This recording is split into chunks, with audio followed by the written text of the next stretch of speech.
Honestly, Bad Trip could have been a near perfect comedy, yet there was one moment that nearly ruined it. Hey Twisted people, it's your Twisted Woman here, Chauncey K. Robinson, and today I am doing a spoiler-free review of the Netflix original comedy, Bad Trip.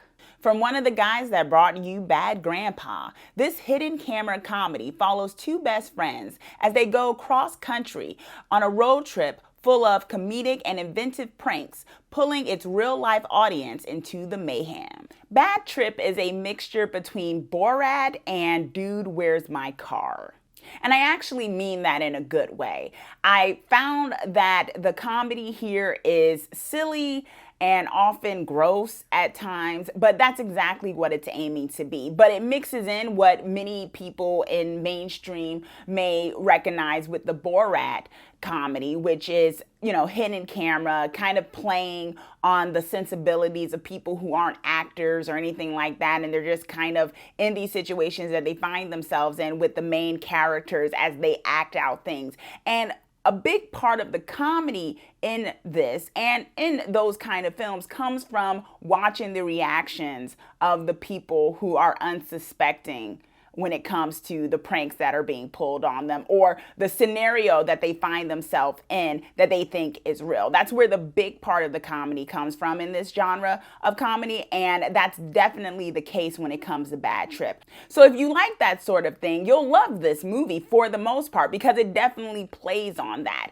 Now, when I mentioned the fact that it does have elements of BORAT in it in the sense of what people may have come to know as the hidden camera kind of comedy with a plot overarching it, is that's about where it ends. Because BORAT is a film, BORAT 1 and BORAT 2 for those who do or don't know, is a film that tends to play on social commentary. It takes very real scenarios of things that go on in politics and things that go on in society, and then creates this scenario or these scenarios that kind of either challenges those things or exploits those elements of society. So it takes somewhat serious topics and puts a comedic light on top of it, while still in a way, in its own way, kind of creating a commentary around it, depending on political figures and things like that. So in that case, there's a little bit more wit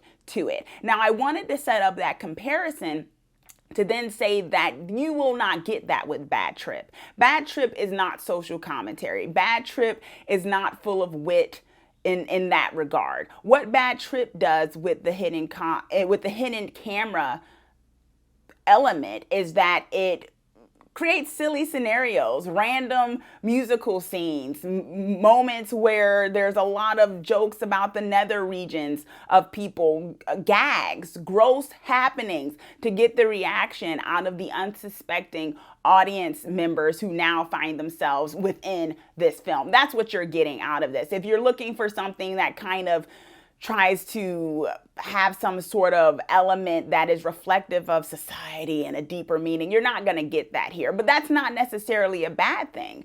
There's even some heartfelt moments when it comes to certain scenarios where you see the human condition come into full play, and not in a commentary sort of way, but just in the fact of if one of the main characters seems like they're in distress or something like that, and you would expect maybe no one to come to their aid or kind of be sympathetic towards them, there are moments where you will be pleasantly surprised that that is not the case. With that said, I do think there is a moment in this film that is longer than it needs to be, and it didn't need to exist, that nearly ruined it.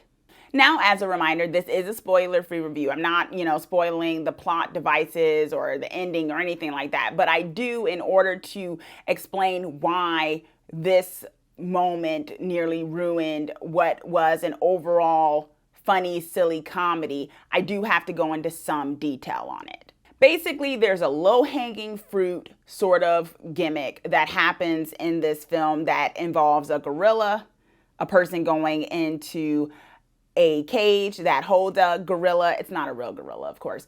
And something that happens in terms of assault, in terms of, the R word happening when it comes to this. And it's played for laughs, and it's played in front of people who are unsuspecting, not knowing that's not a real gorilla, not, knowing that they are part of some type of scenario, and they are basically being made to bear witness to an R scene, to an assault scene.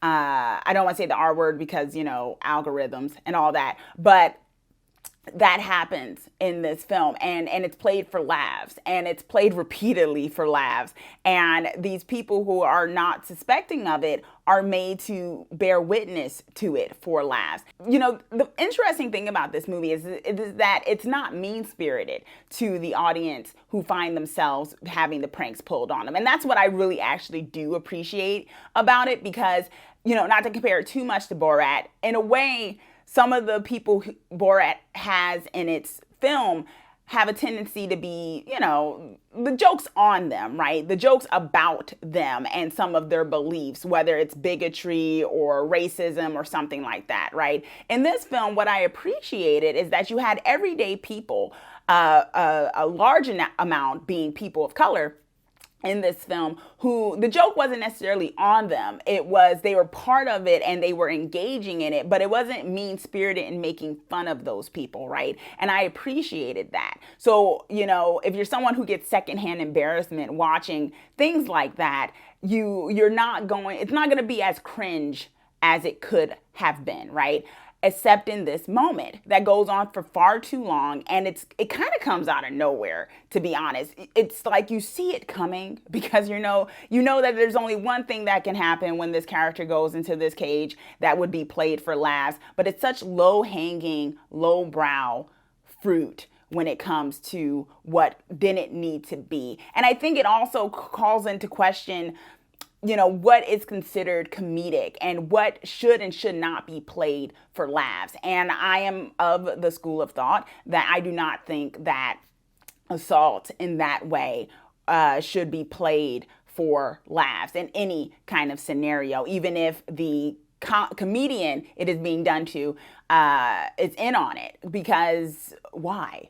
And then, quickly, the movie kind of, goes past this and it goes right back on its track. And I'm just like, this was so out of left field. It didn't need to be here. Why is it here?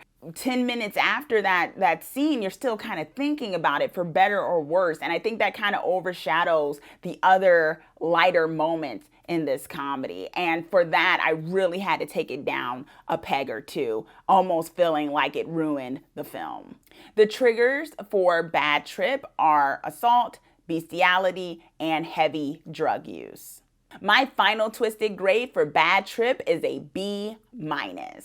Let me know what your favorite hidden camera movie or TV shows are. Comment down below. And also be sure to subscribe so that you are the first to know when I post my videos. Thanks for watching and slicing into this storytelling with me.